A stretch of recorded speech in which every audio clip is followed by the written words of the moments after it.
كانوا قليلا من الليل ما يهجعون وبالأسحار هم يستغفرون. Bapak Ibu yang dimuliakan Allah Subhanahu wa ta'ala, ala fil jasadi mudghah, ketahuilah di dalam jasadmu itu ada segumpal. Idza saluhat, kalau dia baik, saluhal jasadu kulluh, yang lain ikut menjadi baik. Wa idza fasadat, kalau dia rusak, fasadal jasadu kulluh, yang lain ikut menjadi rusak. Di mana dia? Ala wahyal qalb, dia adalah hati.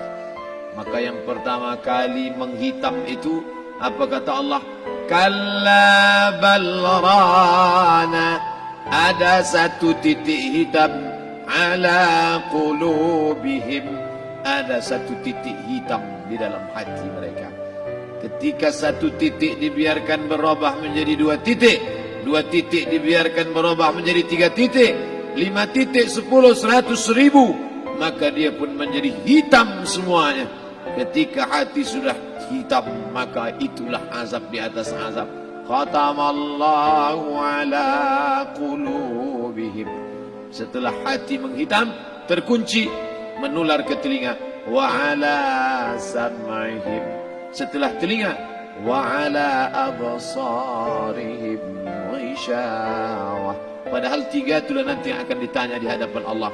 Inna sam'a wal basar wal fuad. Coba lihat, ketika akan ditanya, yang ditanya 3, tapi diawali dari telinga.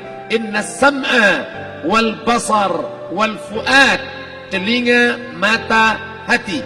Tapi ketika terkunci, yang duluan dikunci hati. Khatamallahu ala qulubihim wa ala sam'ihim wa ala absarihim. Kalau hati sudah terkunci, telinga tersumbat, mata tertutup. Summum bukmun umyum, summum bukmun umyum, peka, tuli, bisu, apapun tak lagi masuk ke telinga. Malam ini kita menyadarkan diri kita, terlebih lagi yang berceramah, jangan kau hanya sampai menyampaikan ayat saja. Hai Abdul Samad, apakah kau yang bicara itu hatimu sudah hidup? Senantiasa merasakan diri, aku orang paling hina, aku orang paling kotor, ditempelkan kening ke lantai di tempat yang diinjak tapak kaki, mengatakan bahwa aku bukan siapa-siapa. Malam ini Kepala Kanwil BPN Provinsi, Kabupaten, saya tak bisa membedakan mana yang kabupaten, mana yang kota, mana pegawai tinggi, mana pegawai rendah. Semuanya rata sama. Andai dibuat acaranya di kantor, mungkin saya segan, sungkan melihat dari seragamnya, bajunya. Tapi malam ini semuanya sama. Andai tak disebut tadi Pak Kepala Kantor, Pak Kanwil, saya pun tak tahu mana Pak Kanwil, mana tidak. Fotonya ganteng pula aslinya lagi daripada foto. Artinya apa? Bahwa kalau sudah masuk ke dalam masjid, ketika engkau merasa dirimu tinggi di atas, kau bukan apa-apa, karena yang paling tinggi di badanmu pun kau tempelkan. Tapi saat kau jatuh, rendah, down, stres, kau jangan merasa rendah, karena kau tegak berdiri di hadapan Allah. Kau angkat 2 tangan, Allahu Akbar. Di dalam diri ini disebut dia dengan qalb. Kenapa disebut qalb? Orang Arab menyebut qalb, qallaba, karena sifatnya berbolak-balik. Pada saat selesai salat, astaghfirullahalazim, tidak ada yang paling bersih, dia bersih.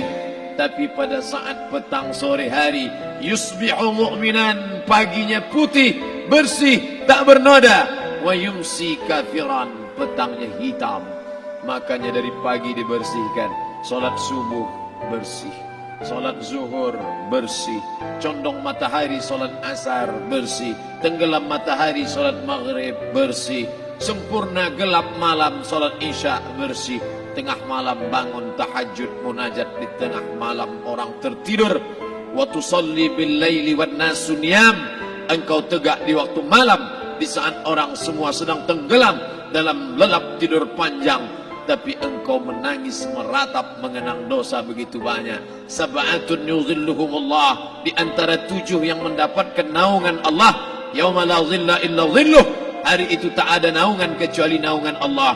Di antara yang mendapatkan naungan itu adalah rajulun zakarallah, orang yang berzikir, munajat, muhasabah diri di tengah malam, sunyi, sepi, fafadat ainahu, menetes air matanya. Berapa banyak sudah harta dititipkan Allah, berapa kupakai untuk zakat, wakaf, infak, sedekah, wasiat, hibah, ghanimah, harta rampasan perang di zaman Nabi. 7 harta yang akan menolong di hadapan Allah, 1 pun tak dipakai. Umur diberikan Allah 40, 60, 70. Berapa yang kupakai untuk menolong agama Allah? Berapa yang kupakai untuk mengingat Allah?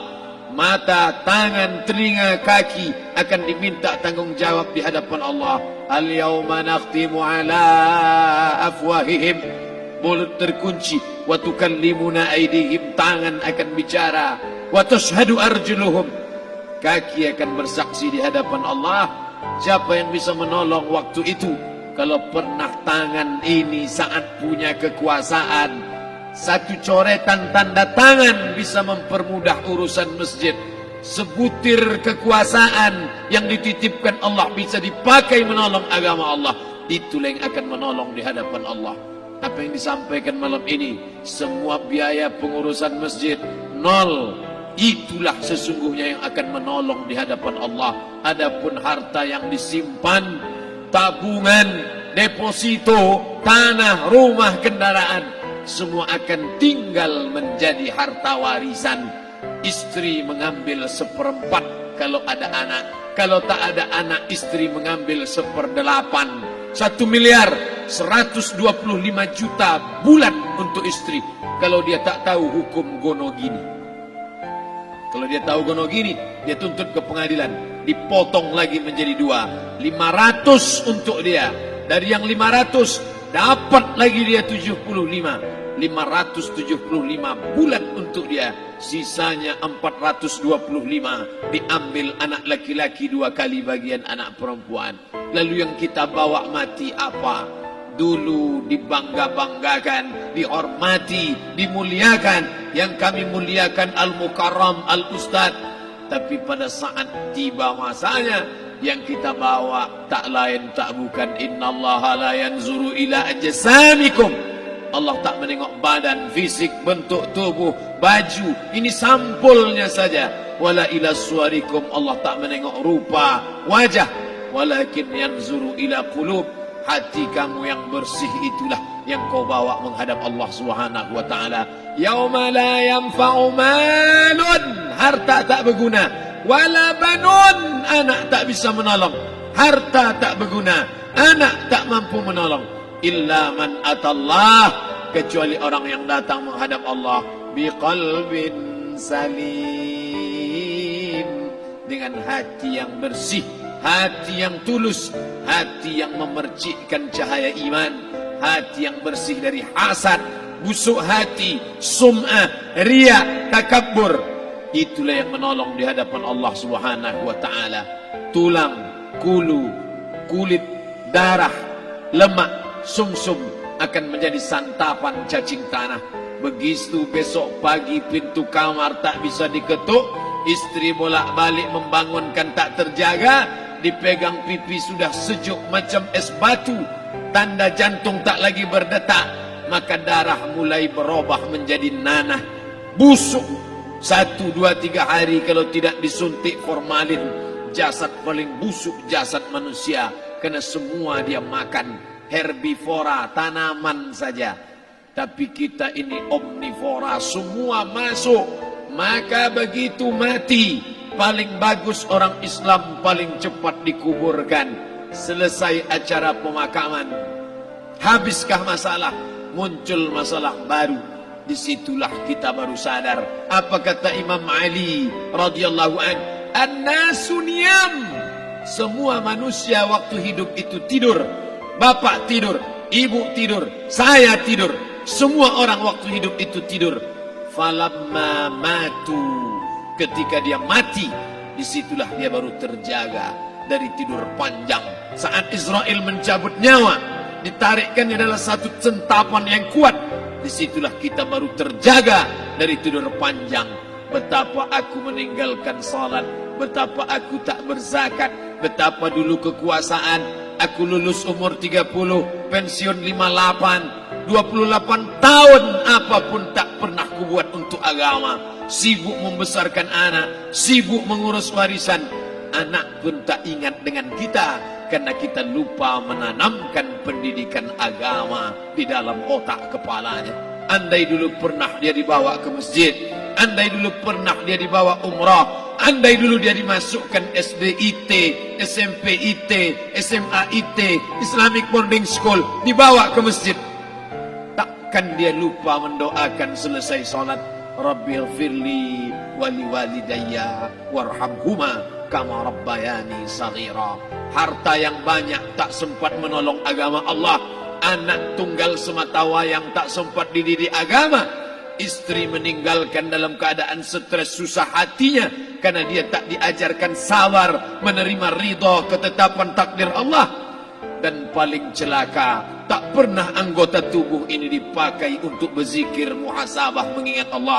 Tak pernah mata dipakai menengok Quran, kitab suci Allah. Tak pernah dipakai hati merenung sejenak, apa yang akan kubawa mati menghadap Allah Subhanahu wa ta'ala. Malam ini saya tak minta diajak ceramah tentang hukum zakat, hukum puasa. Saya tidak diajak tanya jawab apa hukum unjuk rasa besok tanggal 4. Yang ditanya adalah bagaimana kita merenung sejenak. Abdul Somad, engkau berhadapan dengan para pegawai Badan Pertanahan Nasional Provinsi Riau, berkumpul 12 kabupaten kota. Ini orang-orang ngurus tanah, dari dalam tanah naik ke atas tanah, ngurus tanah, ngurus tanah, ngurus tanah, masuk ke dalam tanah. Abdul Somad dari dalam tanah naik ke atas tanah, ceramah, ceramah, ceramah, ceramah, ceramah, masuk balik ke dalam tanah. Yang kau bawa apa? Baju koko tinggal, peci tinggal, pakaian kehormatan tinggal.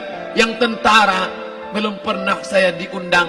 Ustadz besok datang takziah, bapak anu tentara meninggal, tahu-tahu kain kapannya loreng. Tak ada. Yang kau bawa kain tidak berjahit, disobek, kerak.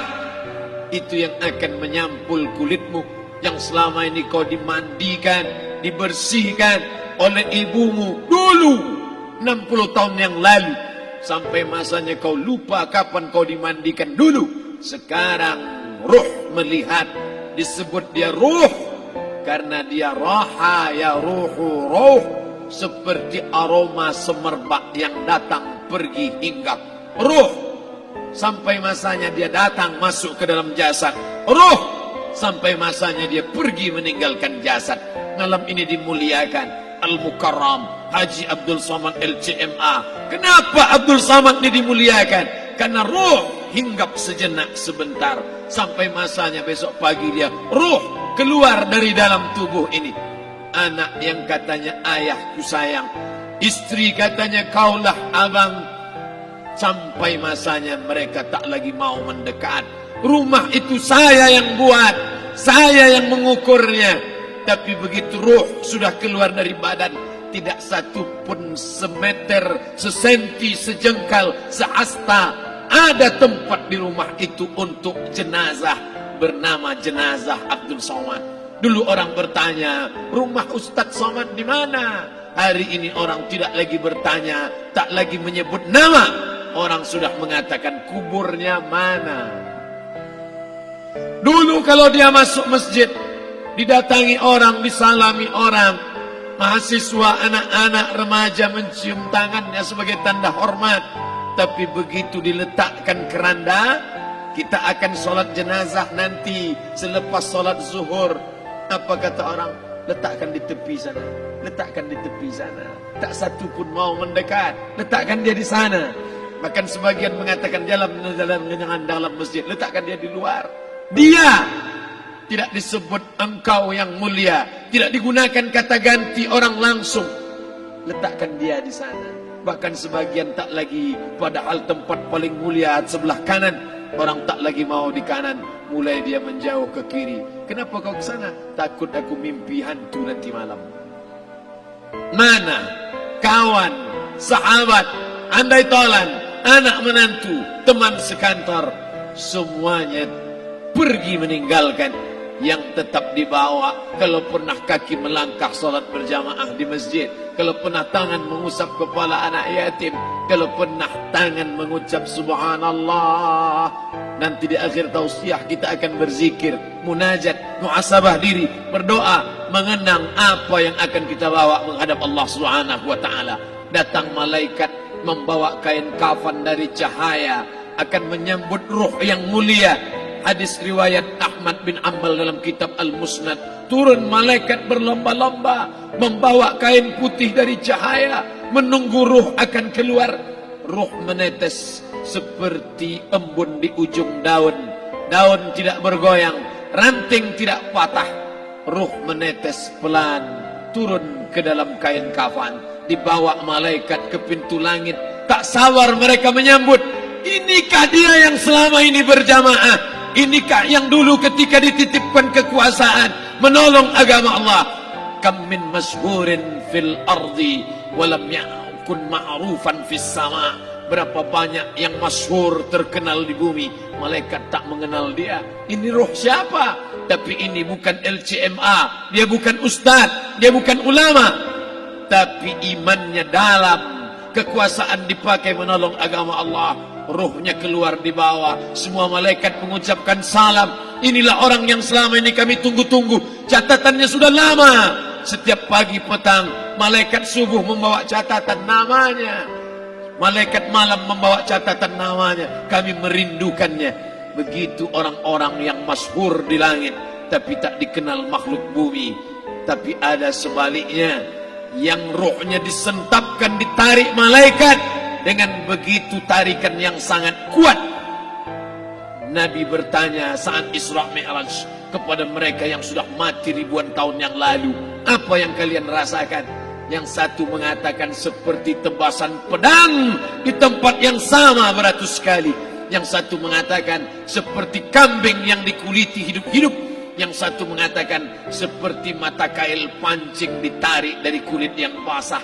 Maka kita berdoa setiap selesai salat, Allahumma hawwin alaina, ringankan kami ya Allah, fi sakaratil maut, di saat sakaratul maut yang amat sangat menyakitkan itu.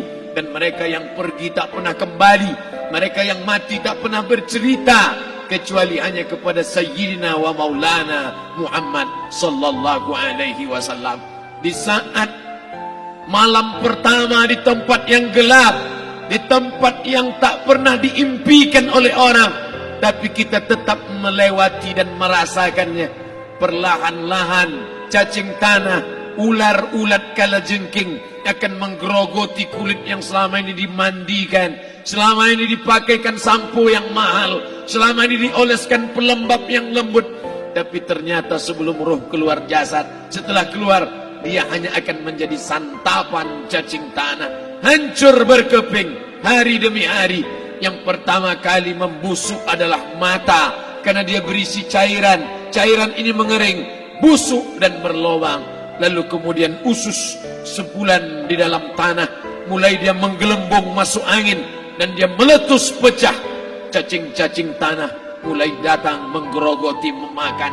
Habis lemak, tulang, kulit, bulu, sumsum, darah, jantung, empedu, limpa, buah pinggang. Habis semuanya, tinggal tulang-tulang yang memutih, dimakan oleh tanah, ditelan oleh massa, sampai akhirnya Asi bin Wa'il membawa tulang yang kering itu kepada Nabi Muhammad, baginda Sayyidina wa Maulana Muhammad. Ya Muhammad, ayyuhi rabbuka hadzal izam, sanggupkah Tuhanmu menghidupkan tulang yang kering ini? Nabi diam tak menjawab, sampai akhirnya datang Jibril alaihi salam membawakan wahyu. Qul, katakan kepada dia. Ayat ini dibaca malam Jumat. Bapak ibu semua hafal, kita baca. قل يحييها الذي أنشأها أول مرة وهو بكل خلق عليم. Jangan lupa subscribe, like, and share.